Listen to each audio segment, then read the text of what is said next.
What I know about Nancy is that she is the best champion of others on the planet. I have seen her give all of herself and then some to make sure that you get exactly what you need in the manner that you need it. The work that she's done with entrepreneurs, speakers, authors, consultants, coaches, and getting very clear on their bio, and I know because she's been working on mine forever because I've just not been clear. And what do I want to do when I grow up? And so what I love about Nancy, besides the fact that she is a great champion for others, that she stands in her own power and in her own value of the results that she brings for those that she works with. So today, you have a treat, for lack of a better word. Take plenty of notes, pay much attention, because she is going to give you not just golden nuggets that you can have, but it's like literally this dark chocolate that has raspberry truffle that you are going to be able to savor every moment of it. So that's why you had your 2-minute warning. So it's without further ado that I introduce to you my friend and champion for entrepreneurs everywhere, Nancy Jung.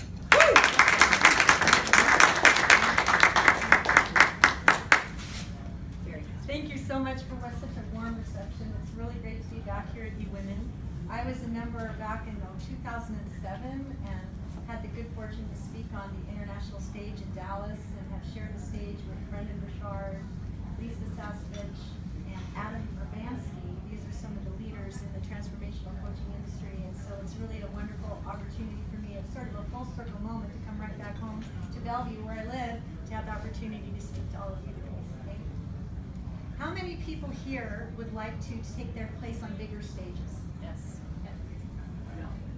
And how many people might be a little reluctant to do that? Nope. They're not reluctant. Okay, very good. So I remember that, truth be told, I have been a reluctant speaker all my life. My dad was an actor in Hollywood and he wanted to be the star. And so what I learned how to do was fade into the wallpaper and just give him the spotlight. And is it any wonder that I became a really crackerjack publicist who stood behind powerful people to make them look really big in the media? And that was great for a while. But then I had this aha moment, and maybe you've had these moments too, when you're standing behind other powerful people and they're becoming wildly successful, and you think, boy, if I wrote that speech for that CEO and she just got a book deal, if I wrote that speech for that other person and he just got some other wonderful thing that happened to him, if I got that person on the front page of USA Today and now his whole game has changed, like what happens for me? Well, what happens for me is I get to do more of that thing that I was doing, standing behind these powerful people like the Wizard of Oz, and nobody would know my own name.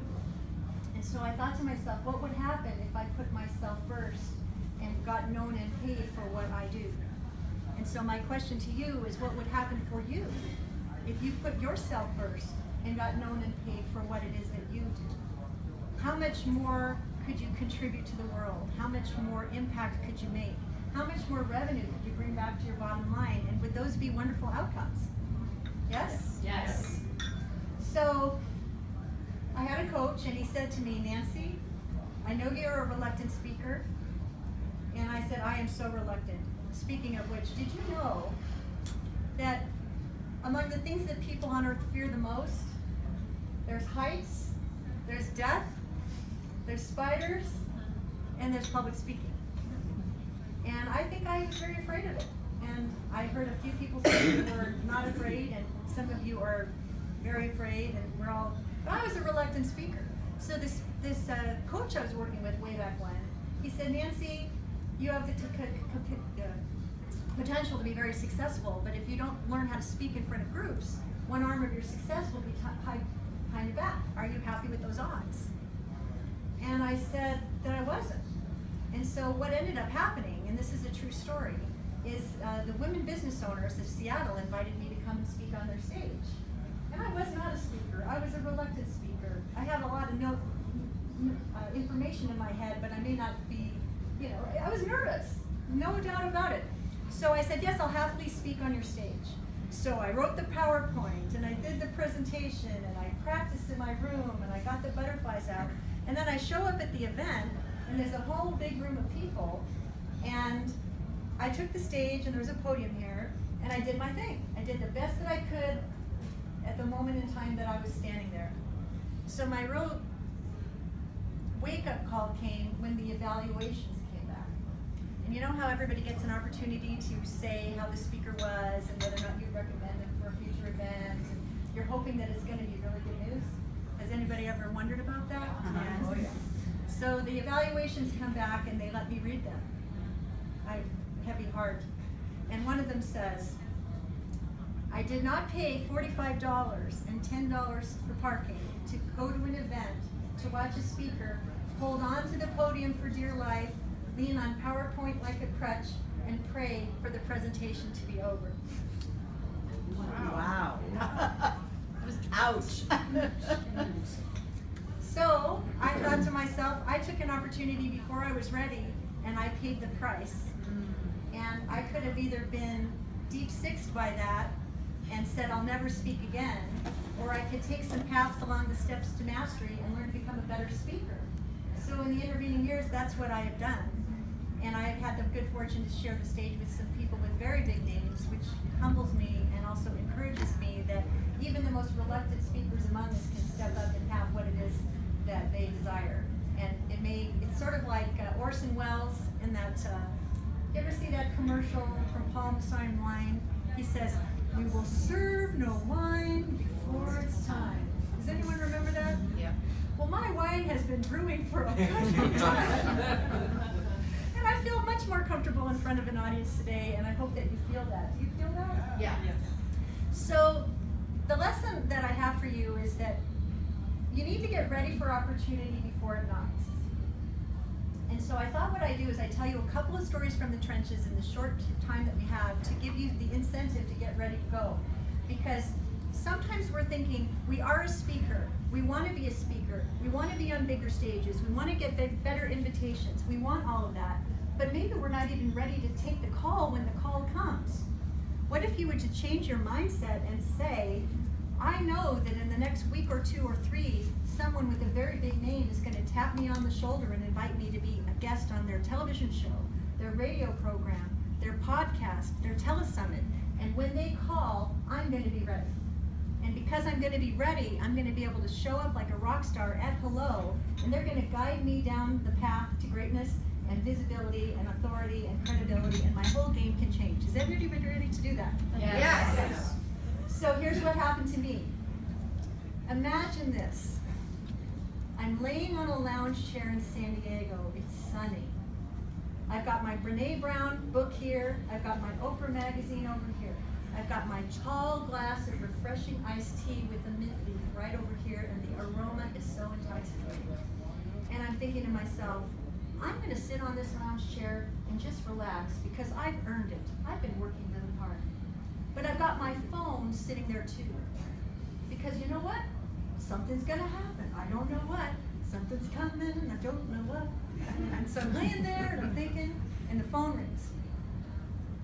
Hello, this is Nancy Judd. Hi, this is Mary Smith. I'm with National Public Radio. Really? Wow. Oh, well, how do you do, Mary? How can I help you? She says, well, here's my problem. Our nationally recognized guest on how to get known as an expert is supposed to be on the show tomorrow at 9 o'clock, and she's missing in action. She's not going to be able to be on the show. I did a quick Google search to find another expert who can help teach our audience about how to get known as an expert, and your name quickly came up, and I want to know if you can be on the show tomorrow morning at 9 o'clock. I'm in my bathing suit, I'm in San Diego, radio, they don't know what I'm wearing. So I said, I'd be delighted. And then I said, and you know what? Within 30 seconds, I should be able to get you my headshot, my book cover, Bye Bye Boring Bio, the 5 questions I would love for you to ask me to make this a fantastic interview, and I can also send you my 50-word bio in the 3rd person so you can introduce me to your audience without a hitch. What else can I do to make this a wonderful experience for you and for all of your national audience? And do you know what she said? She said, please teach the world to do what you just did. So let me unpack that for you. Someone's going to call. You don't know when, you don't know what, but you need to have a professional headshot. You need to have your 5 questions that you want to be asked so that you can be a rock star at hello and not have a long conversation about what this discussion is going to be about. You want to have a cover of your book if you have one, so that they can showcase that visually on their pre-show notes. And the other thing that you want to have available is in your mind and your heart and your gut, what is the next step that you want that audience to take as a result of being served by what you had to share? Because if you're on the show and the person says, well, tell me, Tracy, where can people find out more about Ready, Set, Grow marketing? Then you're going to say, I'm so glad you asked. Visit readysetgrow.com/gift to get your da-da-da-da-da. Because if you've got a national audience and they're listening, you want them all to come back to your world and be part of your community. Speaking of which, have you heard enough already to know that you want to be part of my community? I'm just curious, because I teach a course called Attract Ideal Clients and Speaking Gigs at Hello, and somebody is going to go home with a VIP front row seat to that fantastic training, which will help you attract ideal clients and speaking gigs at Hello. Would anybody want that? Yes. Awesome. So my good friend Audrey is going to go around the room, and you can just put your name in the basket. And if you want to be in my newsletter community so you can stay in touch with me, please include your email address. And if you do not want to stay in touch with me, that's okay too. Just don't put your email in there. But when we're done, I will ask Audrey to draw a name, and somebody is going to win that $997 training. And I will transform you from lackluster to blockbuster in minutes. And you will be so happy that our paths crossed. Does that sound good? Yes. Yeah. Okay, so I got to do National Public Radio, and I had a great time, and I was a great guest. I showed up right on time. I was gracious. I was funny. I was insightful. And they loved having me as a guest, which is a ninja tip. Be an awesome guest. And then when the show was over, I said, who else do you need to speak with on a national basis who can be even more contribution to the conversation? And they said, you're going to make a referral to make the show better? I said, yes, I absolutely am. And so they said, you're an awesome guest. We're going to have you back. And so I got invited to be on the show again and again, and then additional people heard me speak. And then I got invited to do additional things on television, on radio, on podcasts, on TeleSummit. And all of a sudden, I went from this invisible, reluctant spotlight seeker to someone who's actually made a pretty good name for herself. Would you like to do that too? Yes. So hopefully you got some lessons already about what you need to do to get ready to go for an interview. You've heard the lessons, right? Okay, so let me tell you about my friend, Dr. Susan O'Malley. Dr. Susan O'Malley came to me about a year ago, and she said, I run a successful med spa, and what I do is I turn back the hands of time with needles and not knives. And I feel called to be a public speaker. And I think I'm supposed to write a book, and I don't know how to do any of that. Can you help me? And so I said, I absolutely can. And so when we started out, sometimes people have goals. I want to get known, I want to get paid, I want to write a book, I want to earn my membership card in the National Speakers Association. These were the things that she wanted. And you know, the National Speakers Association says you need to do a certain number of speeches and get paid for them in order to qualify for membership. And so at the time, she was doing these talks at the Rotary and the Chamber of Commerce and the local women's organization. And she'd say, I'll happily speak for your group for a $25 honorarium because I'm trying to earn my membership to the National Speakers Association. And so she was doing all these talks. And I said to her, you know, we really need to aim a little higher. We need to think a little bit bigger. $25 per gig is not at the level where you should play. And so we wrote a book together. She wrote it, I helped her. Tough Cookies Don't Crumble, How to Turn Setbacks into Success. And then she decided she was going to take a bigger stage. And so this is a woman who knows a lot about tenacity. At 35 years old, she decided she wanted to become a doctor. She applied to every single medical school in the country and got rejections from every single one of them.